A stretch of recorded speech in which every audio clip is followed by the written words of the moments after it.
যখন অনুসন্ধান চলে, অনুসন্ধানের একটি ধারাবাহিকতায় আপনার ব্যক্তিকে ডাকা হয়।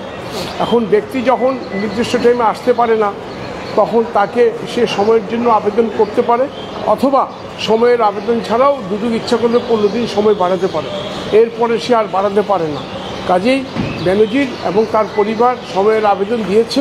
বেনজিরের আবেদনটি আমলে নিয়ে আগামী 23 তারিখ তাকে জিজ্ঞাসাবাদের জন্য হাজির হওয়ার জন্য জিজ্ঞাসাবাদ করেছে। এটা ইটস এ পার্ট অফ অনুসন্ধান, এটা অনুসন্ধানের অংশ বিশেষ।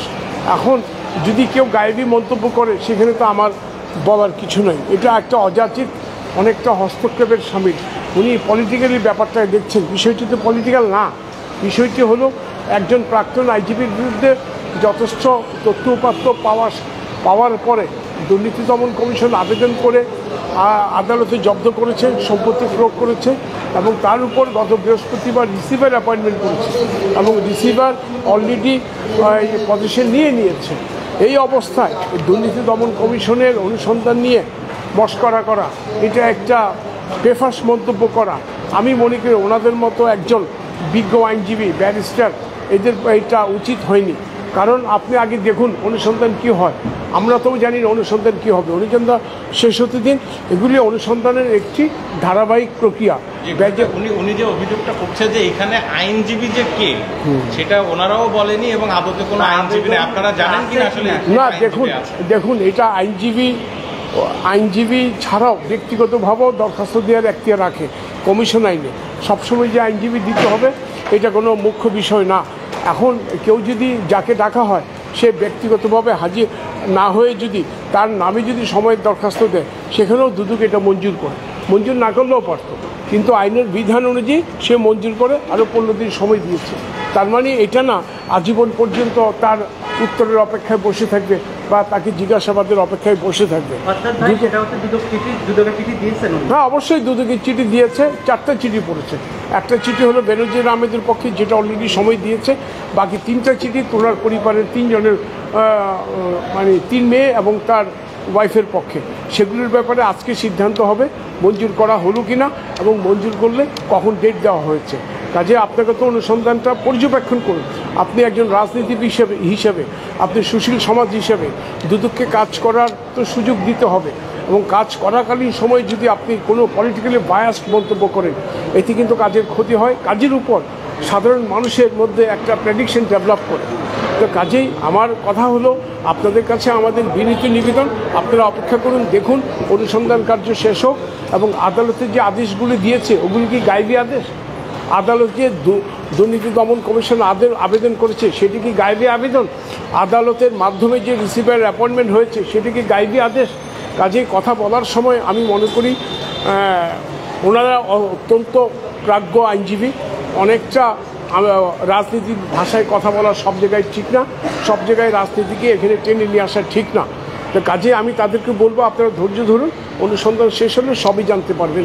আগাম মন্তব্য করবেন না, এটা হয় কি আপনার প্রতি সাধারণ মানুষের একটা প্রশ্নবিদ্ধ হতে পারে। কারণ আপনি একজন রাজনীতিবিদ হয়ে এই ধরনের যদি হালকা কমেন্ট করেন, তাহলে পরবর্তী দেখবেন যে সাধারণ মানুষের কাছেও আপনি হালকা হয়ে যাবেন।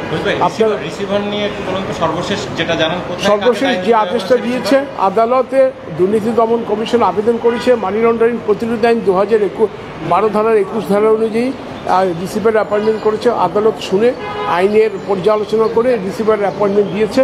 বিভিন্ন জেলায় হলো ডিস্ট্রিক্ট ম্যাজিস্ট্রেট বা ডিসি, ডেপুটি কমিশনার, উপজেলা নির্বাহী অফিসার, মৎস্য কর্মকর্তা, বিভিন্ন জায়গায় বিভিন্ন সরকারি কর্মরত, দায়িত্ব পালনরত যারা আছেন, তাদেরকে দায়িত্ব দিয়েছেন রিসিভার হিসেবে। কাজেই এখন অপেক্ষা করুন, হয়তো আরও তথ্য আমরা পেলে আপনাদেরকে জানাবো।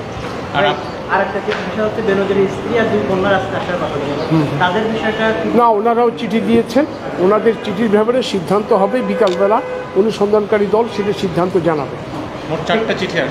হ্যাঁ, 4টা কি 5টা, ওনারা টোটাল 5 জন, তো ওনারা 5 জন, স্ত্রী আর 3 মেয়ে, 4 জন। আর এখানে বেনজিরের চিঠির উপর অলরেডি আদেশ দিয়েছে, আগামী 23 তারিখ ধার্য করেছে ওনাকে জিজ্ঞাসাবাদ করার জন্য। আর আজকে ছিল ওনার মেয়ে আর মেয়েদের আর ওনার স্ত্রী, তারাও যেহেতু আবেদন দিয়েছে, নিশ্চয়ই সেটার ব্যাপারে কমিশন বিকেলে সিদ্ধান্ত দেবে। Thank you.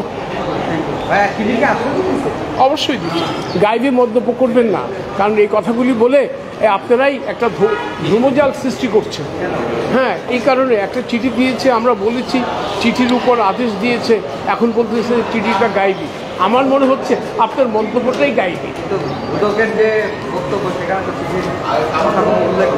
না, উল্লেখ থাকবে কেন? দুদক তো সব কিছু আপনাকে বলতে পারতো না।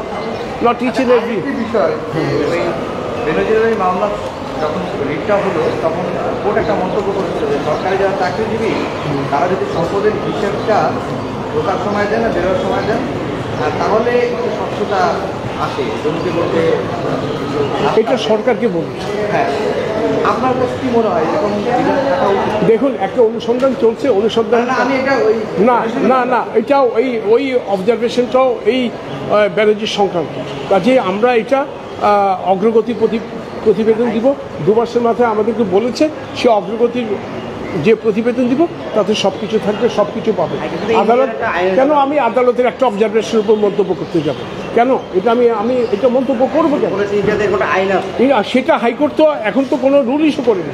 হাইকোর্ট এটা একটা শুনানির সময় মন্তব্য করেছে। এটার একটা মন্তব্য যখন চূড়ান্ত পর্যায়ে যাবে তখন আমরা আমাদের বক্তব্য দিব। সেটা আপনার আদালতের একটা অবজারভেশন, সেটা লিখিত না, সেটা আদালত ওপেন কোর্টে বলেছে। সেটা নিশ্চয়ই পূর্ণাঙ্গ হিয়ারিংয়ের সময় আদালত হয়তো আরও বিস্তারিত বলবে, তখন আমরা আমাদের জবাব দেব। আদালত এবং যেই অবজারভেশনটি দিয়েছে দ্যাট ইজ রিলেটিং টু ব্যানার্জির সিনক্রিয়ার, ব্যানার্জির কারণে হচ্ছে। কাজে আমি মনে করি ম্যাটারটা সাবজুডিস। ওই ব্যাপারে আমাদের কমেন্ট করা এই মুহূর্তে আমাদের ঠিক হবে। হ্যাঁ বলুক, হ্যাঁ সেটা বলুক, অসুবিধা নেই। আমরা সেই ব্যাপারে এখন কোনো মন্তব্য করতে চাচ্ছি না। আমাদের অগ্রগতি প্রতিবেদন যেদিন আমরা দাখিল করবো সেদিন কোর্টটা ফলো আপ করবে। আমার যুদ্ধের মনে হয় আছে প্রপার্টি বিধান আছে আমার যদি মনে হয়। সেটা আমি এত ডিটেলসে এখন যেতে চাচ্ছি না, কারণ বিষয়টা আলাদা, ডিস্টিংক্ট ইস্যু। এটার সঙ্গে যোগ করে ফেললে এটা একটা ভিন্ন মাত্রা পাবে।